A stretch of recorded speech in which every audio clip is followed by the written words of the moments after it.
জয়পুরহাটে বাণিজ্যিকভাবে স্ট্রবেরি চাষ করে ভাগ্যের পরিবর্তন হচ্ছে কৃষকদের।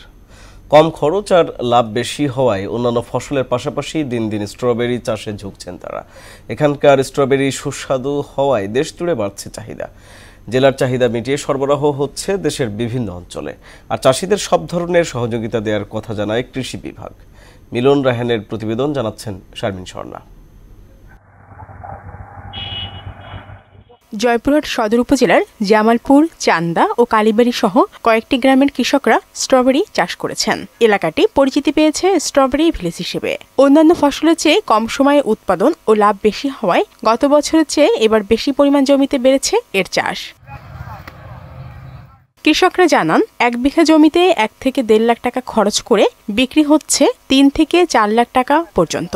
ইতিমধ্যেই জমি থেকে স্ট্রবেরি তুলছেন কৃষকরা।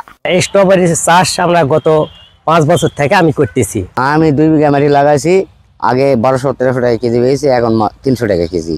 আমি লেখাপড়ার পাশাপাশি আমার আব্বুকে সহযোগিতা করি। জমি থেকে উঠায়া নিয়ে এখানে রাখতেছে খাওয়ার জন্য, মানে বিক্রি করার জন্য। দেখে অনেক ভালো লাগলো যে আমাদের জয়পুরহাটের পাশে এত বৃহৎ একটা প্রকল্প হচ্ছে। ফসলটি লাভজনক হওয়ায় দিন দিন বাড়ছে চাষ। কৃষকদের বিভিন্ন সহযোগিতা দেওয়া হচ্ছে বলে জানালেন কৃষি বিভাগের এই কর্মকর্তা। নিরাপদ উপায়ে স্ট্রবেরি উৎপাদনের জন্য কৃষকদেরকে প্রয়োজনীয় পরামর্শ এবং প্রশিক্ষণ দিয়ে থাকি এবং আমাদের উপসহকারীরা সার্বক্ষণিক মাঠে অবস্থান করে এবং কৃষকের চাহিদা মতো সেবাটা তারা দিয়ে থাকে।